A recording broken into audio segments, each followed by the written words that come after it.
Lila Carter, 38, a high school history teacher in Atlanta, Georgia, lived her life with the precision of a metronome.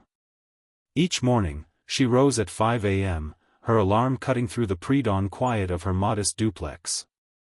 Her father, a Vietnam War veteran, had taught her discipline, but it was his stories of coming home to a country that spat on his service that shaped her resolve.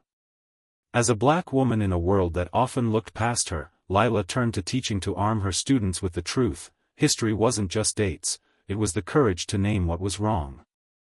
On a crisp October morning, Lila pulled her gray SUV to the curb outside Jaden's elementary school.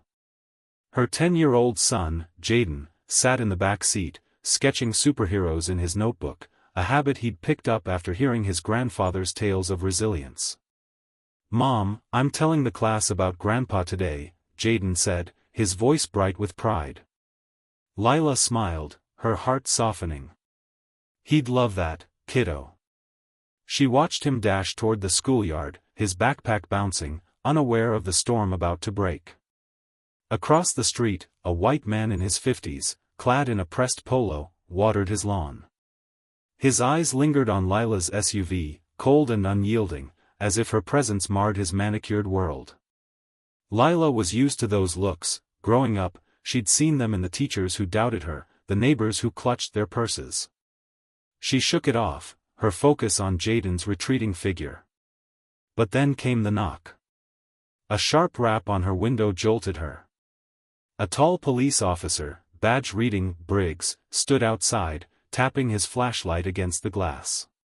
His partner, Tully, shorter and red-faced, loomed behind. "License and registration," Briggs demanded, his voice flat. Lila's pulse quickened, not from fear, but from the familiarity of this moment. She'd heard her father's stories, lived through microaggressions, but this felt different. "Officer, is there a problem?" "I'm just dropping off my son," she said, keeping her tone even. "License." "Now," Briggs repeated, his eyes scanning her car like a crime scene. Lila handed over her documents, her hands steady despite the knot in her chest. Tully snatched them, muttering something to Briggs. They stepped back, whispering, then returned with a new demand: "Open the trunk. We smell marijuana." Lila froze. "There's no marijuana. It's just me, my son's lunch, and my lesson plans." Her voice was firm, but inside, she saw the script unfolding, her father's warnings about "comply or else" echoing in her mind. "Non-compliant, huh?"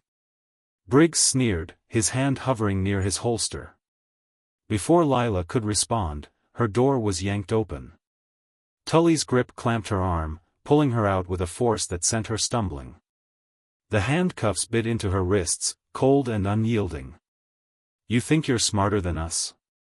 Tully hissed, shoving her against the car hood. Her cheek pressed against the warm metal, her lesson plan spilling from her torn tote bag. Across the school fence, Jaden's small figure stood frozen, gripping the bars, his eyes wide with a fear Lila had spent her life shielding him from. The crowd of parents watched, some curious, others smug. No one spoke. No one recorded. Briggs rifled through her bag, tossing out books and Jaden's egg sandwich. "Nothing here," Tully muttered, but Briggs smirked. "Maybe she's hiding it under the seat." They laughed, their voices casual, as if humiliating a mother was just another Tuesday. Lila's heart burned, not with tears, but with a rage she swallowed to keep her son from seeing her break. "You're making a mistake," she said, her voice low but steady. Briggs leaned close. "Keep talking, and you won't see your kid till Christmas." They shoved her into the patrol car, the words, "protecting the community," mocking her from its side. Jaden's red sneakers lingered in her vision as the car lurched forward. Lila didn't cry. She didn't beg. She calculated. Her father had taught her that systems like this thrived on silence, but she wasn't silent. She was waiting, for the moment she could call Marcus, her husband, the man who'd once dismantled threats far greater than two corrupt cops. The South Atlanta precinct's back room was a gray box, no windows, no clock, just a metal table and the faint hum of fluorescent lights. Lila Carter sat, her wrists raw from the cuffs, her head throbbing from where Tully had shoved her into a cabinet. The pain wasn't what stung most, it was the absence of Jaden, her 10-year-old son, now somewhere with child welfare services. Lila's mind replayed his wide-eyed stare, gripping the school fence, and her heart clenched. She'd promised him safety, a promise her father, a Vietnam vet, couldn't keep for her. Now, it felt broken. Briggs and Tully stood outside the door, their voices carrying through the thin walls. Resisting arrest, maybe assault, Briggs said, chuckling. That'll stick. Tully hesitated. She didn't do anything. Briggs shot back, doesn't matter. No cameras, no witnesses. We write the story. Lila's fingers tightened around the edge of her chair. She knew this script, her father had faced it, her students had faced it. The system didn't need proof, it needed compliance. An hour crept by. A woman in a beige suit entered, her name tag reading, Child Welfare. Her voice was syrupy, practiced. Ms. Carter, we're assessing your son's safety. Cooperation is key. Lila's eyes narrowed. Where's Jaden? The woman dodged, scribbling in her notepad. He's safe. We need to evaluate your stability. Lila's voice cut like glass. You took my son without cause. Evaluate that. The woman left, her heels clicking, leaving Lila with the weight of her own words. Stability wasn't hers to prove when the system was the one unhinged. Across town, Marcus Carter sat in a dimly lit coffee shop, his phone buzzing with Lila's call. At 42, he carried the weight of his Army Ranger days, missions in dusty corners of the world, dismantling threats with precision. But nothing haunted him like the memory of his younger brother, Jamal, detained at 17-4, loitering, and beaten in a cell. Marcus had left the military after a mission where orders clashed with morality, vowing to protect his family above all. Lila's voice, steady but urgent, broke through. They arrested me. South Precinct. No charges. They took Jaden. Marcus's jaw tightened. I'm coming. He didn't call a lawyer. He called Zoe, a former intelligence analyst who'd hacked systems for covert ops before going off-grid. Her voice crackled through the phone, laced with her usual sarcasm. Trouble already, Marcus? Thought you were domesticated. Marcus didn't flinch. It's Lila and Jaden. South Precinct. I need everything, cameras, logs, names. Zoe paused, then said, give me 2 hours. This one's personal. Marcus hung up, his mind already mapping the fight. He wasn't just a husband, he was a man who knew systems like this only fell when you exposed their cracks. Back at the precinct, a young officer, Daniel Hayes, slipped into the room. His brown eyes darted to the hallway, his badge gleaming under the light. At 29, Daniel had joined the force to change it, inspired by his mother's fight for fair housing in Atlanta's projects. But the precinct's corruption was suffocating him. You get one call, he whispered, sliding an old landline toward Lila. Make it quick. Lila nodded, her voice low. Thank you. She dialed Marcus, her hands steady despite the ache in her shoulders. Daniel stood guard, his heart pounding, not just for her, but for the line he'd just crossed. Jaden sat in a cream-colored room at a child welfare office, a stuffed bear untouched beside him. A worker, Lisa, smiled too brightly. Do you feel safe with your mom? Jaden's brow furrowed. They took her. I'm scared of them. Lisa's pen froze. She'd expected fear of Lila, not the police. Jaden clutched his sketchbook, drawing his mother's face, determined to hold on to her image. His grandfather's stories about standing tall echoed in his mind. He wouldn't cry. He'd wait, for his mom, for his dad, for the truth to break through. Marcus Carter moved through Atlanta's backstreets like a shadow, his Army Ranger training guiding each step. At 42, he was no stranger to high-stakes missions, but this was different. This was Lila, his wife, and Jaden, his son, caught in a system he'd sworn to shield them from. His brother Jamal's detention years ago, beaten for nothing but being black, had taught Marcus one truth: justice didn't come from waiting. It came from action. He met Zoe in a rundown auto shop, her makeshift command center littered with laptops and empty coffee cups. Zoe, 35, had left military intelligence after seeing too many orders prioritize power over people. Her quick fingers danced over a keyboard, pulling up South Precinct's internal network. "Their security's a joke," she said, smirking. Deleted footage from Lila's arrest, but they didn't scrub the backup servers. Got audio too, Briggs and Tully planning to pin "resisting" on her. Marcus's eyes darkened. "Can you get it out?" Zoe nodded. "Already sent a copy to my cloud. We need a witness to make it stick." Marcus thought of Daniel Hayes, the officer who'd risked his job for Lila's call. At the precinct, Lila sat in the same gray room, her wrists still marked from the cuffs. Her father's voice echoed in her mind: "They'll try to break you, but you don't bend unless you choose to." At 38, Lila had spent years teaching her students to question authority, to demand truth. Now, she lived it. She refused to answer Tully's taunts, her silence a weapon. When a public defender, a tired man named Carl, entered, he barely glanced at her. "Cooperate, and this goes away," he said. Lila's voice was steel. "They lied. Where's my son?" Carl sighed, "I don't handle that," and left. Lila's rage simmered, not for herself, but for Jaden, alone and scared. Jaden, in the child welfare office, clutched his sketchbook, drawing the school fence where he'd last seen his mother. At 10, he was quiet but sharp, his grandfather's stories of standing against injustice burned into him. A worker tried to coax answers, asking if Lila was unstable. Jaden's eyes flashed. "My mom's a teacher. She's the strongest person I know." His words, small but firm, carried the weight of a boy who'd seen too much but refused to forget.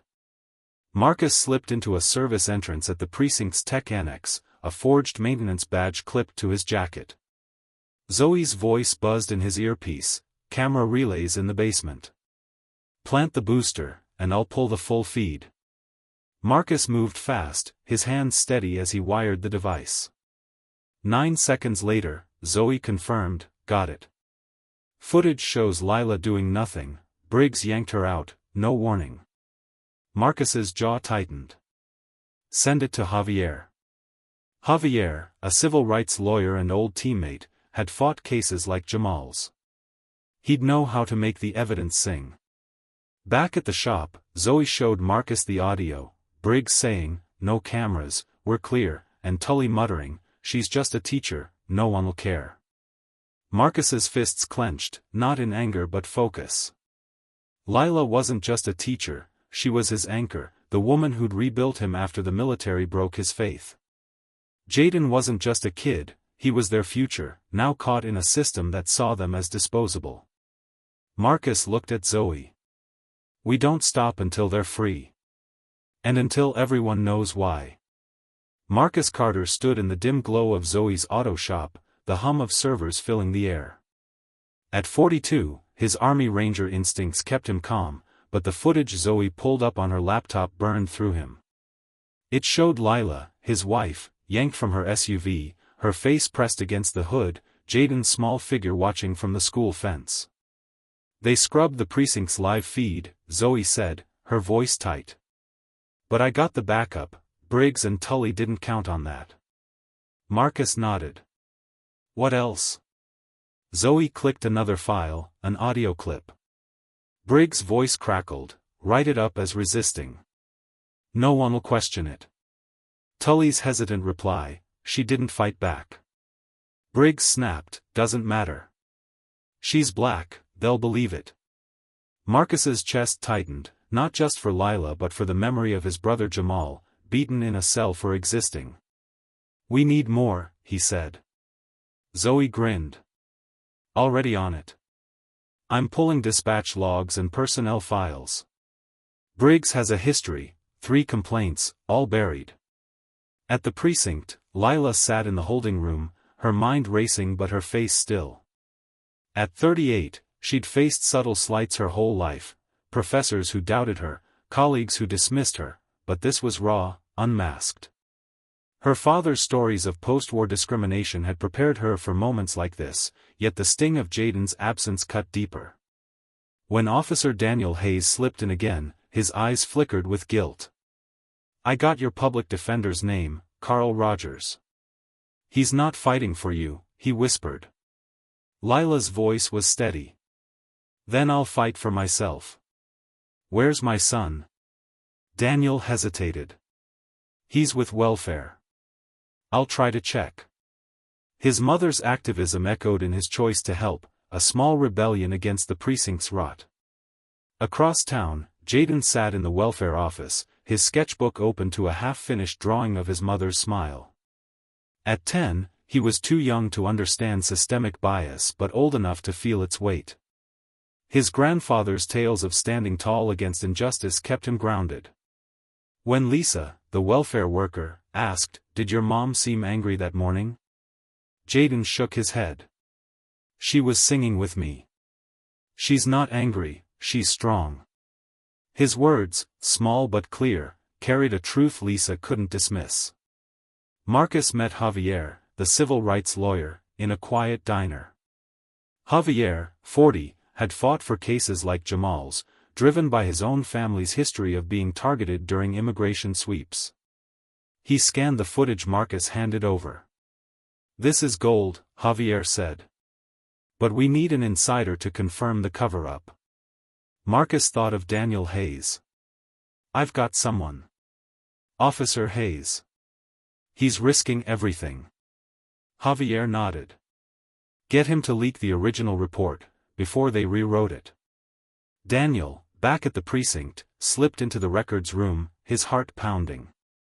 His mother's voice, years of fighting for fair housing, pushed him forward. He found the handwritten report from Lila's arrest, marked with Briggs edits, subject resisted, added in pen over, subject complied. He snapped a photo and sent it to Marcus, knowing this could end his career. But staying silent would end his conscience. By nightfall, Zoe had compiled a dossier, the footage, audio, and Daniel's report, plus a 2018 case where Briggs had falsified evidence, buried by Chief Grayson. Marcus stared at the files, his mind sharp. Lila's strength, Jaden's fear, his own past, they fueled him.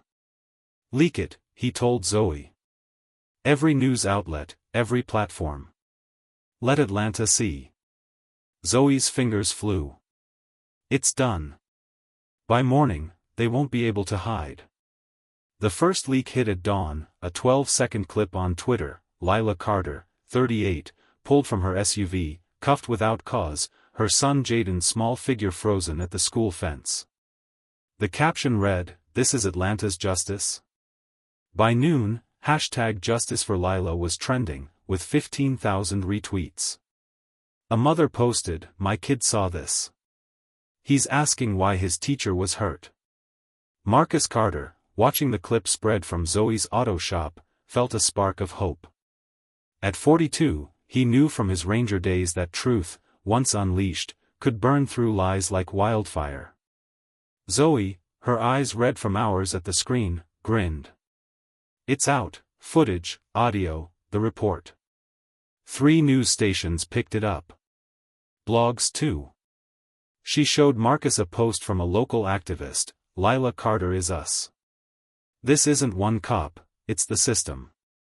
Marcus nodded, his mind on Lila, still detained, and Jaden, separated from his mother. His brother Jamal's detention years ago had left scars, but this time, Marcus wasn't powerless. "Keep pushing," he told Zoe. "Find more witnesses." At the precinct, Lila sat in the gray room, her wrists aching but her spirit unbroken. Her father's voice, stories of facing hate after Vietnam, kept her steady. At 38, she'd taught her students to challenge injustice. Now, she lived it. When Tully entered, smirking, "Your lawyer's useless," Lila met his gaze. "You think silence will save you? The truth's already out." Tully's smirk faltered. He'd heard the whispers, leaked footage, angry crowds. Lila's calm defiance shook him more than any shout. Jaden, in the welfare office, clutched his sketchbook, drawing the playground where his mother was taken. At 10, he felt the weight of his grandfather's lessons: truth doesn't bend. A worker, Lisa, tried again. "Was your mom upset that day?" Jaden's eyes were fierce. "She was happy until they came. They lied."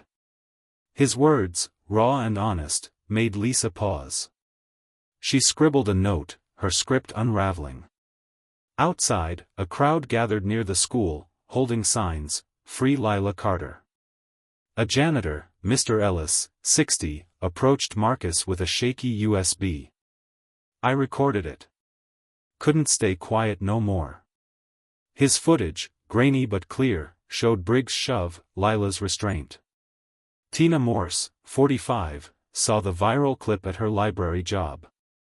Years ago, as a police clerk, she'd been forced to shred evidence in a 2018 case, haunted by her silence for her daughter's sake. Lila's story broke something in her. She contacted Javier, the lawyer, her voice trembling. "I know about Grayson's cover-ups. I kept copies." Her testimony, detailing Chief Grayson's orders to bury complaints, added fuel to the fire. By evening, protests swelled outside the precinct, chants echoing, "No more lies." A mural appeared on a library wall, a woman in cuffs, children shielding her, no name needed. Marcus watched the news, Zoe at his side. "It's working," she said, showing a hashtag South Precinct Cover-Up. But Marcus's eyes were on Jaden's drawing, sent by a welfare worker who'd slipped it to Javier. It showed Lila standing tall, unbroken. Marcus's heart ached, not just for his family but for every name erased by the system. "It's not enough," he said. "We need Grayson." Zoe nodded. "He's next. The people are waking up, Marcus. They're not letting this go." The South Atlanta precinct was a fortress under siege, not by violence but by truth. By noon, the viral footage of Lila Carter's arrest had spread to national news, with CNN running a segment, "Atlanta Mother Wrongfully Detained, Where's the Accountability?" Chief Ronald Grayson, 55, sat in his office, his polished desk cluttered with unopened emails. For years, he'd buried complaints to protect his legacy, but now, with #Justice for Lila trending, his carefully built walls were crumbling. He barked at his aide, "Shut it down. No statements." But silence wasn't an option anymore. Marcus Carter, 42, stood in Zoe's auto shop, scanning a new batch of files she'd hacked from the precinct servers. "Grayson signed off on 6 report alterations in 2020, Zoe said, her voice sharp. "All minorities, all dismissed."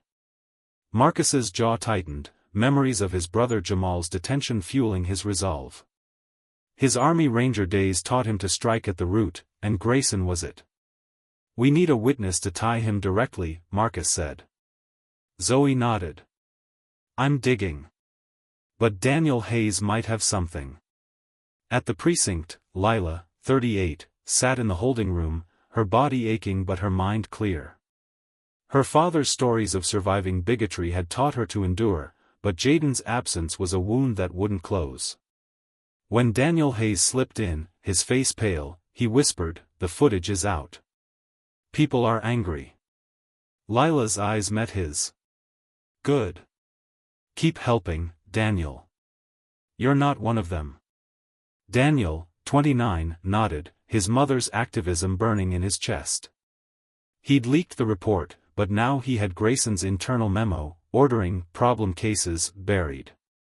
He sent it to Marcus, his hands shaking. Jaden, in the welfare office, sat quietly, his sketchbook filled with images of his mother, strong, unbroken. At 10, he understood more than the workers realized. When Lisa asked, "Do you think your mom did something wrong?" Jaden's voice was steady. "She didn't. They did." His certainty, rooted in his grandfather's tales, unnerved Lisa. Outside, Mr. Ellis, the janitor, met Marcus at a park bench, handing over another USB. "School camera caught the whole thing," he said, his voice low. "I should have spoken sooner." Marcus clasped his shoulder. "You're speaking now." Protests grew outside the precinct, students and parents chanting, "Truth, not lies." A local reporter posted Tina Morse's testimony online, detailing Grayson's 2018 cover-ups. The post exploded, with 20,000 shares. Tina, 45, sat at home, her daughter asleep, feeling lighter. Her silence had haunted her, but speaking for Lila gave her redemption. Marcus and Zoe watched the chaos unfold on Zoe's screens. "Grayson's panicking," Zoe said, showing an intercepted email, "Contain this now." Marcus's eyes narrowed. "He's cornered. Time to push harder." At a community meeting, parents and teachers rallied, demanding Lila's release.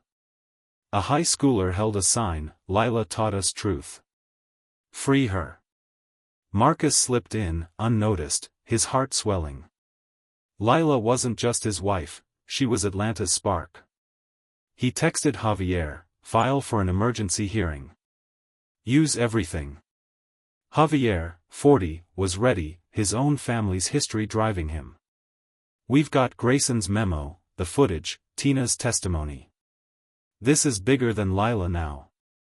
Marcus nodded, his focus unwavering. The system had hurt his family, but it wouldn't break them, not while he had breath to fight. The Atlanta air was thick with tension, the precinct surrounded by a growing crowd holding signs, "No more cover UPS," and "Justice for Lila." Inside, Chief Ronald Grayson, 55, stared at his phone, now silent after he'd turned it off to avoid the mayor's calls. His legacy, built on burying complaints, was unraveling. A leaked memo, signed by him, ordering "problem cases dismissed," had gone viral, shared 30,000 times. Grayson's ambition had blinded him, but now, with the Federal Civil Rights Bureau circling, he felt the walls closing in. Marcus Carter, 42, stood in Zoe's auto shop, watching a new clip, Officer Briggs, pale and sweating, confessing to a reporter. "I wrote 'resisting' on Lila Carter's report because Grayson told me to. It wasn't true." Marcus's Army Ranger instincts kicked in, strike when the enemy's weak. His brother Jamal's detention had taught him systems only fall when their lies are exposed. "Tully's next," Marcus told Zoe. "He's cracking." Zoe, 35, nodded, her screen showing Tully's personnel file, 5 complaints, all ignored. "He's got no loyalty left." At the precinct, Lila, 38, was finally released after Javier's emergency motion. Her wrists bore red marks, but her eyes were fire. She stepped into the sunlight, Jaden running to her, his sketchbook clutched tight. "Mom," he cried, burying his face in her arms. At 10, Jaden's drawings, Lila standing tall, police in shadows, captured his fear and hope. Lila knelt, whispering, "I'm here, baby." Her father's lessons about enduring injustice kept her steady, but Jaden's trembling hands broke her heart. She looked at Marcus, who nodded. This wasn't over. Tully, 40, sat in a break room, his face ashen. Briggs' confession had left him exposed. He'd turned away when Briggs shoved Lila, haunted by his own silence. When a federal investigator entered, Tully didn't wait. "I'll talk," he said, his voice low. "Grayson told us to rewrite reports. Lila Carter was just one of dozens." He handed over a USB with internal recordings, his hands shaking. His confession, driven by guilt, was the second crack in the precinct's foundation. Javier, 40, filed the new evidence in court, citing systemic misconduct. The judge ordered Grayson's suspension and a full investigation. Protests swelled, with hashtags like #DismantleSouth Precinct trending. Tina Morse, 45, spoke at a rally, her voice steady. "I hid evidence for Grayson in 2018. I won't stay silent anymore." Her daughter, watching, smiled for the first time in years. Marcus met Daniel Hayes in a diner, the young officer's eyes heavy. "I leaked the memo," Daniel said. "I'm done here." Marcus clasped his hand. "You did right. That's enough." Lila sat with Jaden that night, his drawing spread across the table. One showed her in cuffs, but with light behind her. "You're not broken, Mom," Jaden said, his voice small but sure. Lila's throat tightened, her father's strength echoing in her son. She hugged him, her rage softening into resolve. The system had tried to erase her, but the city was waking up, and Marcus was still out there, dismantling the lies one truth at a time. Atlanta's South Precinct was a ghost of itself, its halls empty, officers on leave or reassigned. The Federal Civil Rights Bureau's investigation, fueled by Briggs and Tully's confessions, had exposed a decade of misconduct, 80+ unlawful arrests, 20 altered reports, 3 deaths in holding. Chief Grayson, 55, was indicted, his office sealed, his legacy reduced to a cautionary tale. The city council voted unanimously to dissolve the precinct, replacing it with the Atlanta Community Response, ACR, a civilian-led force with no badges, no guns, just accountability. Lila Carter, 38, stood outside the courthouse, the October sun warm on her face. Her father's stories of surviving systemic hate had carried her through detention, but now she felt a new weight, the city's eyes on her. She declined a seat on the ACR council, saying, "I'm a teacher, not a leader. I'll show up where I'm needed." Her resolve, forged in classrooms and her father's lessons, inspired others. At a community meeting, a parent said, "Lila taught my daughter to question authority. Now we all are." Marcus Carter, 42, channeled his Army Ranger discipline into action. He started self-defense classes at a community center, teaching black youth not just to fight but to speak. "Your voice is your shield," he told them, his brother Jamal's detention a constant reminder. He worked with Zoe, 35, to digitize the precinct's old files, ensuring no case was buried again. When a teen asked, "Why not lead the new force?" Marcus replied, "I don't need a title to protect what's mine." Jaden, 10, returned to school, his sketchbook now filled with images of hope, his mother speaking, crowds listening. His grandfather's stories had taught him resilience, but seeing Lila fight back gave him courage. He wrote in his diary, "Mom didn't break, so I won't either." His teacher shared it with the class, sparking a wave of student essays on justice. Tina Morse, 45, joined the ACR as a records keeper, her past guilt easing as she helped rebuild trust. Her daughter, watching her work, said, "You're finally free, Mom." Protests had quieted, but the city buzzed with change. A mural on the library grew, names of the wrongfully arrested added daily. Daniel Hayes, 29, left the force, training ACR volunteers instead. His mother's activism lived in him, and he told recruits, "Don't follow orders blindly. Follow truth." The ACR's first rule, every action logged, every decision public. Lila began Truth Keepers, a program teaching students to document injustice, her voice steady, "Write what you see.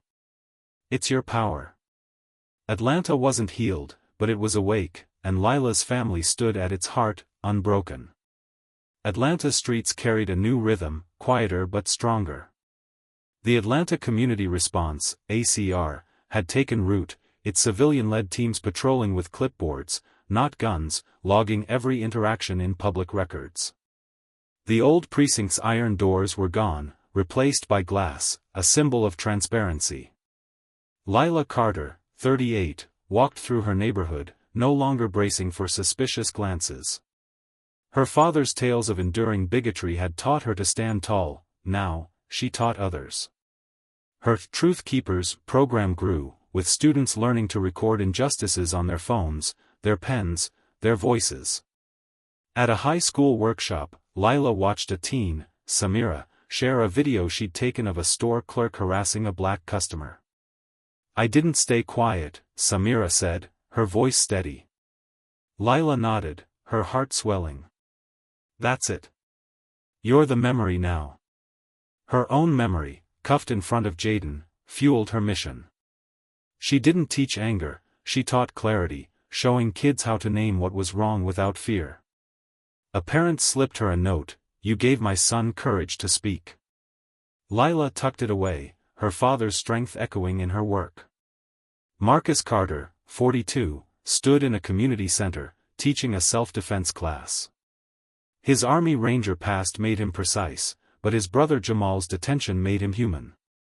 "Strength isn't just muscle," he told a group of teens. "It's knowing when to say no." He mentored ACR volunteers, helping shape protocols that prioritize de-escalation over force. Zoe, 35, stayed on, her tech skills keeping the ACR's records open and untouchable. "No more deleted files," she told Marcus, her smirk softer now. Together, they built a digital archive of old cases, ensuring no name was forgotten. Jaden, now 10, carried his sketchbook everywhere, his drawings bolder, his mother speaking at a podium, his father standing guard. His diary, published in the school paper, read, "I was scared when they took Mom, but she came back stronger. So can we." His words inspired a peer, Micah, to start a student group, Voices Unerased, collecting stories of injustice. Jaden's grandfather's lessons lived in him, but Lila's fight gave them shape. He told her, "I'm not afraid anymore, Mom." Lila hugged him, her eyes wet but proud. Tina Morse, 45, worked at the ACR's records office, her hands steady as she catalogued old complaints. Her daughter, now 16, helped after school, saying, "You're making it right, Mom." Tina's guilt from her clerk days faded, replaced by purpose. Daniel Hayes, 29, led ACR training, his mother's activism guiding him. "I was silent once," he told recruits. "Never again." The city held its first Memory Day, a quiet event where residents wrote names of the wrongfully detained on a park wall. Lila added Jaden, not as a victim, but as a witness who'd never forget. A year after Lila Carter's arrest, Atlanta stood transformed, not by grand gestures but by quiet, steady hands. The Atlanta Community Response, ACR, was no longer an experiment but a model, studied by cities from Chicago to Oakland. Its glass-walled offices, open logs, and civilian oversight board, half elected, half nominated, ensured no one held unchecked power. Lila, 38, walked through a park where the old precinct once loomed, now a community hub with a plaque. Here, silence was broken. Let it stay that way. Lila's Truth Keepers program had spread to 10 schools, students like Samira teaching peers to document injustice with phones and words. Lila, shaped by her father's Vietnam-era struggles, spoke at a national conference, holding just a photo of Jaden's first drawing post-arrest, her face unbroken. "Memory is our shield," she said. "It's what they can't rewrite." The room stood, not clapping, but silent, honoring a truth too heavy for applause. Lila didn't seek fame, she sought permanence, ensuring no child like Jaden would watch their parent cuffed in silence. Marcus Carter, 42, stood in the community center, his self-defense classes now a citywide program. His Army Ranger precision blended with lessons from his brother Jamal's detention. Power lies in refusal to bow. He trained ACR volunteers, emphasizing, question every order that feels wrong. Zoe, 35, had moved to a new city but left a digital archive, untouchable by hacks, preserving every case. "This is my fight now," she'd texted Marcus. He smiled, knowing her work kept the truth alive. Jaden, 10, walked with Lila to the park for Memory Day, a city tradition where residents wrote names on a mural. He added Mom, his handwriting bold. His diary, now a school staple, read, "Truth isn't loud, it's clear." His grandfather's stories and Lila's fight had shaped him, but his own voice, through drawings and words, carried their legacy. A peer, Micah, said, "You made me want to write too." Jaden grinned, no longer the scared boy at the fence. Tina Morse, 45, led the ACR's records team, her daughter by her side. Her past silence was gone, replaced by a quiet pride. Daniel Hayes, 29, trained new ACR recruits, his mother's activism alive in his lessons. Strength is choosing truth over comfort. The city's murals grew, names like Lila Carter joined by others, a living testament to those who spoke. Chief Grayson, now convicted, sat in a cell, his signed orders a public exhibit. Briggs and Tully, serving time, wrote letters of confession, not for forgiveness but to name their wrongs. Lila stood on her balcony, watering a plant Jaden had named Survivor, its twisted branches thriving. She didn't teach full-time but guest lectured, asking students, "If you see wrong, will you name it?" One answered, "Yes, because of you." Lila smiled, her father's strength in her veins. Marcus joined her, his hand on hers. "We did it," he said. Lila nodded. "No, Atlanta did. The city wasn't perfect. Complaints lingered, systems wobbled. But the difference was clear, silence was no longer a weapon. At the park, a girl approached Lila, handing her a note, "You taught me I don't have to stay quiet." Lila folded it, her heart full. The fight wasn't over, but the promise was set, truth would stand, held by hands that refused to let go. To everyone who's walked with Lila, Marcus, and Jaden through this journey, thank you. You've stood with them through pain, resistance, and triumph. If their story moved you, hit that like button, share it with someone who needs to hear it, and drop a comment, maybe a moment when you faced injustice or chose to speak. Subscribe to Revenge Ties, where every story is a fight for truth, a spark for change. Keep naming what's right, and we'll meet you in the circle where no one's voice is silenced.